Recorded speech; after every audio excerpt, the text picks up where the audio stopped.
Universal's Epic Universe is a new theme park being built in Orlando. Located a couple miles south of the current Universal Orlando Resort, it's expected to be made up of 4 themed lands, as well as a large central hub with attractions of its own. One of these lands will be based on DreamWorks' How to Train Your Dragon. Thanks to some recently filed permits, we're learning more about the World of Dragons land at Epic Universe.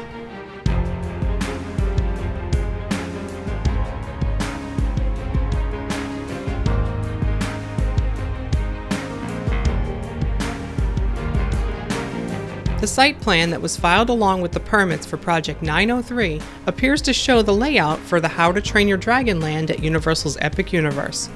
This land will be located in the southeast corner of the park. Looking closer at the site plan, we see several attractions that stand out, most notably the roller coaster that encircles a large section of the area. While we don't know yet what type of roller coaster it will be, we can see that this new thrill ride will take guests through some of the land and pass through 3 small inside sections. The track appears to split into 2 tracks before and after the load station, which might mean it will have a dual track load-unload area. What looks to be a maintenance building can also be seen. This structure is set below the coaster and appears to have a track switch that can be used to add or remove trains. If we compare the site plans to the previously released concept art for Epic Universe, we can see that the inside coaster section directly behind the play area appears to be themed as a cliff face. This may offer a nice backdrop to this section of the land while also blocking views of a neighboring attraction behind it. It is unknown whether there will be any scenes or theming within these interior coaster sections, like what we see on Hagrid's Magical Creatures Motorbike Adventure. Located near the roller coaster are what appears to be a pair of Gerstlauer Skyfly rides. These strange contraptions have riders strapped into a group of flying seats on one end of a spinning pendulum. As the ride rotates around, the individual riders have the ability to control how much their ride vehicle spins. This means that the level of intensity for the ride is up to you. There appear to be 2 Skyfly rides visible in the site plan, located side by side, which should double the attraction's capacity. Located lower on the site plan is what many believe to be a Max Splash Battle interactive boat ride.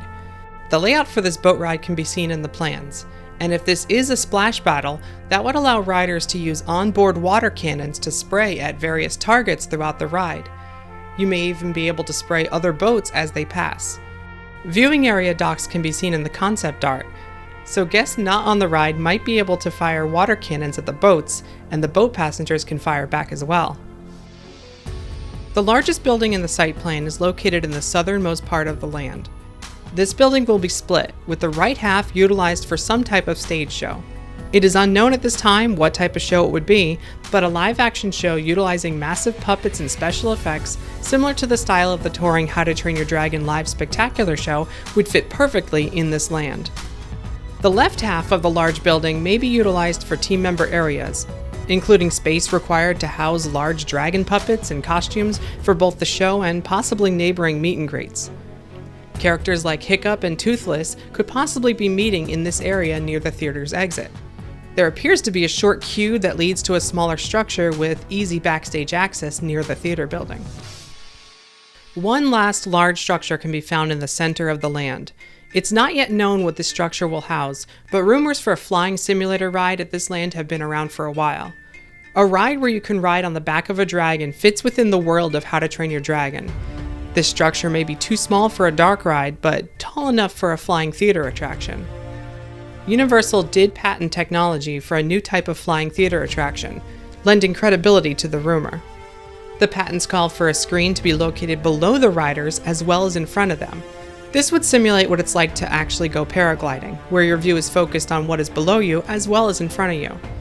The patents show several different methods to accomplish this, and some of the diagrams even seem to include what could be a dragon-like seat. Of course, it's still too early to know for sure what this large structure will contain. The site plans just aren't specific enough to figure it out. Now, in case there were any doubts about this section of the new theme park being themed to How to Train Your Dragon, the site plans include several themed elements sprinkled throughout. Viking and Dragon statues can be seen in the water as you enter the land, dragon gliders and other sculptures can be found in a few areas, and the play area appears to contain dragon footprints along the pathways between the Viking ships that kids can explore. The land looks to be themed as the Isle of Berk from the How to Train Your Dragon film series, but set in a very specific time from the series. The two statues guests will see as they enter the land appear to be of a Viking and a dragon, just like the ones we see at the beginning of the third film. It does not appear to be based on New Berk, as seen at the end of the third film. Looking around the plans, there are still several structures that aren't for rides or shows. Like this one that appears to be for a quick service location, with covered picnic table seating overlooking the boat ride. These structures lead to boat docks that may be for exploring, and other structures might be for shopping or other dining locations. These plans for the How to Train Your Dragon land are the second set of permits we've seen for the new park. Last month, we got our first look at the site plans for Super Nintendo World, which will be located in the southwest area of the park.